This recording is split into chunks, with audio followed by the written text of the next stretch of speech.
तीन गुजराती, दोन गुजराती, चार गुजराती एकाच घराण्यातले व्यवस्थित काम करत असतात.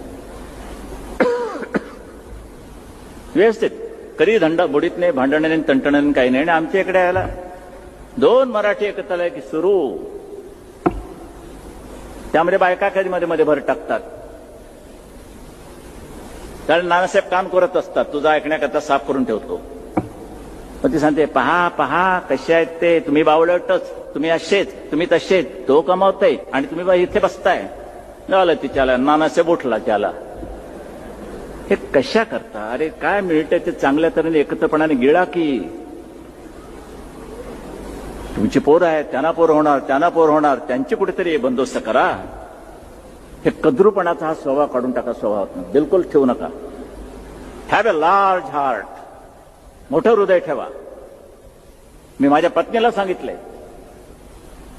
की किती घरामध्ये चोरी झाली किंवा टीव्ही सेट गेला किंवा कुठे पैसे चोरीस गेले, काही खंत बाळगायची नाही, काही खंत बाळगायची नाही. का म्हणे, असं कसं म्हणे, कामाचा पैसा आहे, अमकाचा पैसा आहे. म्हटलं नाही, तरी पण नाही, हळहळ नाही. का? जोपर्यंत माझ्या नशिबात ती भोगण्याचं होतं तोपर्यंत मी ते भोगलं. आता ते दुसऱ्याच्या नशिबी असेल तर त्याच्याकडे गेलं, खंत कशासाठी? हा स्वभाव मी माझा ठेवला आयुष्यामध्ये.